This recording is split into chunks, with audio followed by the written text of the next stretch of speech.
नमस्कार मंडळी, आज मी बनवत आहे गहू तांदूळचे पापड, जे खायला खूप छान लागतात, बनवायलाही सोपे आहे. वर्ष 2 वर्षही छान टिकतात आणि मस्त चव राहते याची खायला. तर चला मग वेळ न घालवता बघूया गहू तांदूळचे पापड कसे बनवायचे ते. तर त्यासाठी आपण इथे तांदूळ घ्यायचे आहे. तर तांदूळ तुमच्या आवडीप्रमाणे कुठलेही घेऊ शकतात, पण मी इथे घेत आहे राशनचे तांदूळ. तर हे किलोचं माप असतं, तर ह्या मापाने मी घेत आहे तांदूळ मोजून, म्हणजे 3 माप घेतले, म्हणजे 3 किलो तांदूळ घेतलेले आहे. तांदूळ स्वच्छ निवडून पाकडून घ्यायचे, त्यानंतर स्वच्छ धुवायचे 3 वेळा आणि त्यानंतर यामध्ये पाणी टाकायचं तांदूळ बुडेल इतपत आणि मस्त हे आपल्याला तांदूळ भिजवायचे आहे 3 दिवस. तर रोज आपल्याला ह्याचं पाणी बदलवायचं आहे. तर इथे मी हे रात्री भिजवायला ठेवले, तर दररोज रात्री मी याचं पाणी निथळून घेतलं. असं 3 दिवस केलं. तिसऱ्या दिवशी मी रात्री तांदूळ पुन्हा भिजायला ठेवले पाणी टाकून. त्यानंतर मी इथे घेतले 2 किलो गहू, ते पण स्वच्छ धुवून घेतले, अर्धा तास पाण्यात ठेवले. त्यानंतर चाळणीमध्ये टाकून याचं पाणी निथळून घेतलं पूर्णपणे आणि त्यानंतर एका साडीमध्ये किंवा बेडशीटमध्ये किंवा ओढणीमध्ये असं आपण गहू हे बांधून ठेवायचे असे पक्के रात्रभर. त्यानंतर दुसऱ्या दिवशी गहू आपल्याला वाळत टाकायचे आहे, असंच फॅनखाली घरातच. त्यानंतर तांदूळ पण आपण तिसऱ्या दिवशी म्हणजे चौथ्या दिवशी सकाळीही आपण वाळत टाकलेले आहे. त्याचंही पाणी निथळून घेतलं आणि तांदूळ पण घरात हवेत फॅनखाली वाळून घेतलेले आहे. मस्त असं दिवसभर 3-4 तास वाळून घ्यायचे, छान वाळून होतात फॅनखाली. तर गहू तांदूळ इथे आपले छान वाळलेले आहे. त्यानंतर आपल्याला हे आता दळायचे आहे. तर तांदूळ भरून घेतले एका कॅरीबॅगमध्ये, गहू भरून घेतले, हे वेगवेगळं दळायचं आहे. पण तांदूळमध्ये आपल्याला वाक येण्यासाठी इथे साबुदाणा टाकायचा आहे. तर इथे 200 ग्राम साबुदाणा घेतला, तो भाजून घेतला कढईमध्ये असं मस्त हलक्या आचवर आणि मस्त भाजून झाला की थंड करून घ्यायचा, तांदूळमध्ये मिक्स करून घ्यायचा हा साबुदाणा आणि हे आपल्याला गिरणीमधून दळून घ्यायचं आहे. मस्त असं बारीक पिठी छान तयार होते बघा. तर अशी ही पिठी तयार झालेली आहे आपली गव्हाची आणि तांदूळाची. तर दोघं वेगवेगळे मी दळून आणलेले आहे.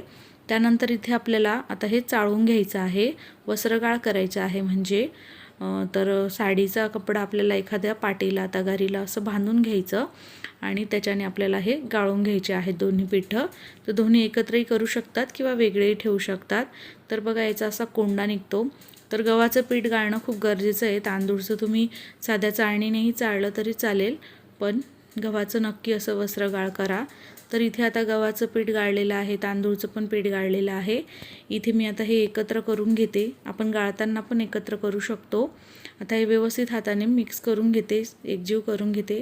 सगळं व्यवस्थित मिक्स झालं की हे आपल्याला मोजून घ्यायचं आहे मापाच्या कपाने किंवा कुठल्याही पातेल्याने, किंवा मी ते भांडं आहे म्हणजे मापाचं, त्याच्याने मोजत आहे हे. तर 1 किलोचं माप असतं हे. तर घरात आम्ही म्हणजे माझ्या सासूबाईंना हीच मापाची सवय आहे त्यामुळे. तर इथे मोजून घेतलेले आहे.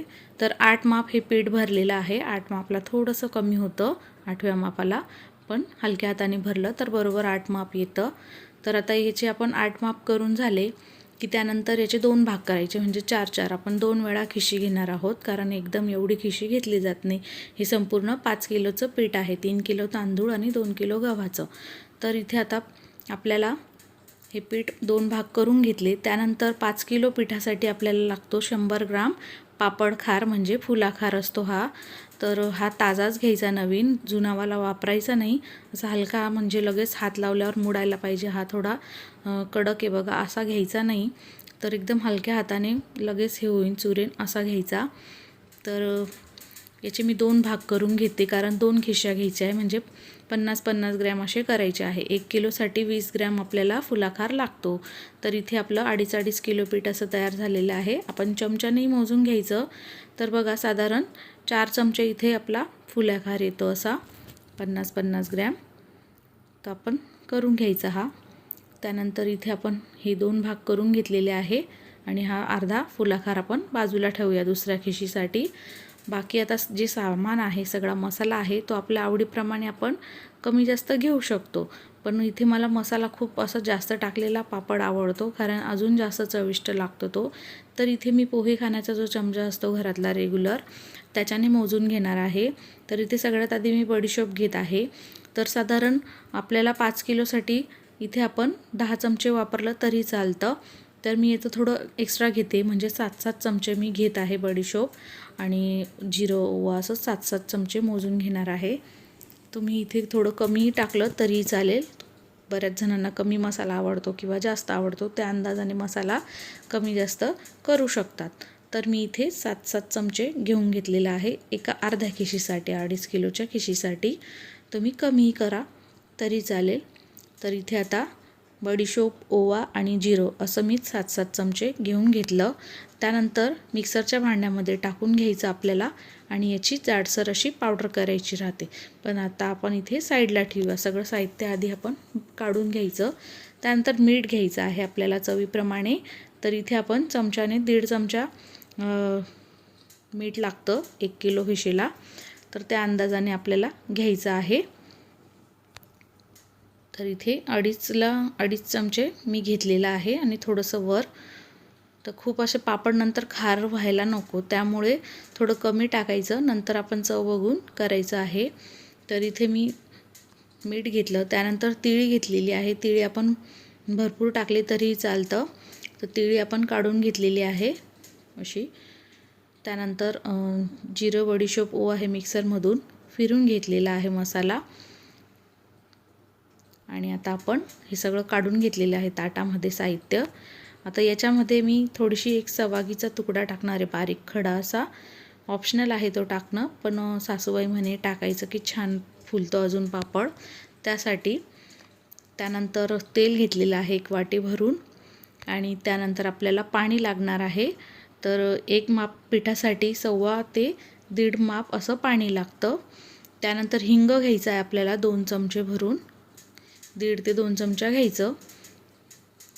त्यानंतर आता इथे आम्ही चुला मांडलेला आहे. पातेल्याला बूड लावून घेतलं मस्त मातीचं आणि चुला पेटवलेला आहे. पाणी आहे, सगळं तयारी झालेली आहे, पूर्वतयारी.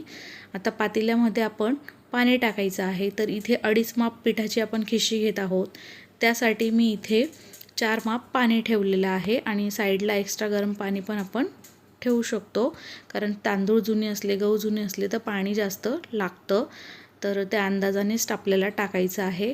पाणीला उकळी आली की जो सगळा मसाला काढून ठेवलेला होता तो यामध्ये टाकून घ्यायचा आणि झाकून घ्यायचं. छान उकळी येऊ द्यायची आहे आपल्याला. सगळं हे छान उकळलं जातं, सगळं पाण्यामध्ये एकजीव होतो मसाला. आणि बघा आता इथे छान अशी उकळी आलेली आहे आणि आता इथे मला सासूबाई मदत करत आहे.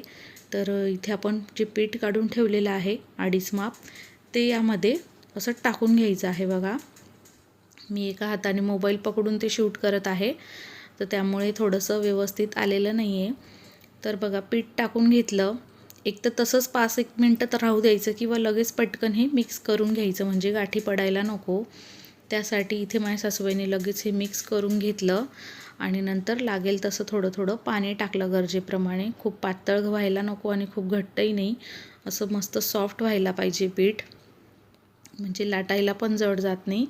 तर हे छान अशी खिशी घेतलेली आहे, पीठ घेरून घेतलेलं आहे, एकजीव छान झालेला आहे, गाठी वगैरे अजिबात पडलेल्या नाही. मी थोडं थोडं 2 वेळा पाणी टाकलं, थोडं थोडं, अर्धा 1-1 ग्लास असं.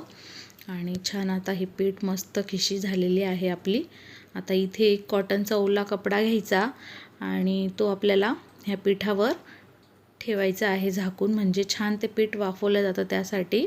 तर हे जुनी पद्धत आहे बघा, ओल्या कपड्यांनी एकदा असं खालीवर पीठ करून घेतात आणि मग तो कपडा ओलावाला यावर पिठावर असं झाकून त्याच्यावर झाकण ठेवायचं आणि मस्त एक 20-25 मिनटं लो फ्लेमवर आपल्याला हे शिजवायचं आहे. तर जाळ थोडा कमी करून घेते आणि मस्त एक 25-30 मिनटं आपण ठेवायचं आहे लो फ्लेमवर. आता यामध्ये मी कांदा खोबरंही भाजून घेतलेला आहे, संध्याकाळी मटणाचा बेत आहे म्हणून. तर इथे बघा आता 25 मिनटानंतर दाखवते, छान हे वाफवल्या गेलेलं आहे.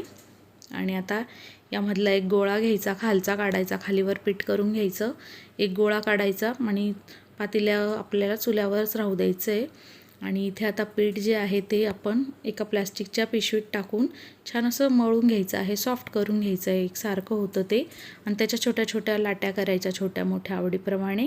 आणि इथे तेलाचे पाऊचचे जे बॅग असतात, पिशव्या, त्या अशा कट करून घेतल्या, त्यामध्ये लाटी ठेवायची आणि पापडाच्या मशीनने हे पापड दाबायचे आहे. झटपट पापड होता याच्याने. तर ते नसेल तर तुम्ही प्लास्टिकच्या कागदावर लाटी ठेवून एखाद्या प्लेटने दाबलं तरी पण आपला पापड तयार होतो. पूर्वी तर आपण लाटूनच करायचो, आता ही मशीन आहे तर झटपट काम होतात. तर बघा किती सोपी पद्धत आहे पापड बनवण्याची. आम्ही दोन्हीच जण आहे, सासू सुना. एवढे 5 किलोचे पापड आम्ही दोन्ही बनवलेले आहे. तर अशा पद्धतीचे हे पापड बघा मस्त छान असे गोल मस्त झालेले आहे. रंगही छान आलेला आहे. आता आपण इथे खाटीवर मस्त उन्हामध्ये वाळवायला टाकायचे. छान असे वाळायला उन्हामध्ये मस्त कडकडीत उन्हामध्ये वाळून घ्यायचे आहे. 2 दिवस छान मी वाळून घेणार आहे. आणि वाळून हे भरपूर असे पापड तयार होतात आपले 5 किलोमध्ये. तर वाळल्यानंतर बघा इथे आम्ही संध्याकाळी तर कंपाऊंडमध्येच खाट घेऊन घेतले आणि थोडं असून हवेशीर ठेवलेलं आहे, म्हणजे छान अजून वाळल्या जातील. आणि दुसऱ्या दिवशी कडकडीत उन्हात टाकले मस्त गच्चीवर आणि छान कडकडीत वाळून घेतलेले आहे. आणि ही असे एवढे भरपूर सारे पापड झालेले आहे. आम्ही तर ताजेच खूप असे भाजून खाल्ले, पेटची खिशी खाल्ली मस्त चटणी तेल टाकून. तर असे हे पापड तयार झालेले आहे. तुम्ही नक्की करून बघा, खिशी खायला खूप छान लागते.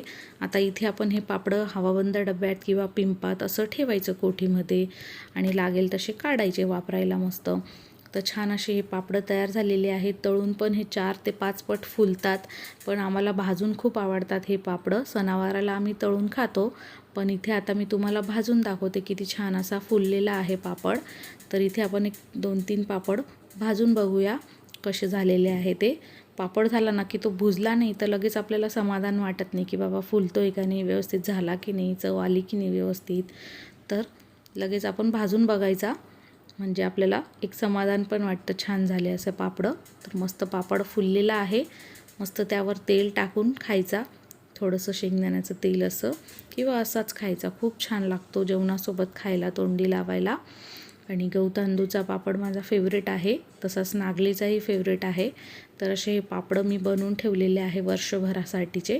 मस्त पापड तयार आहे, खूप सॉफ्ट आणि खायला चविष्ट असा झालेला आहे. तोंडाला चव येते.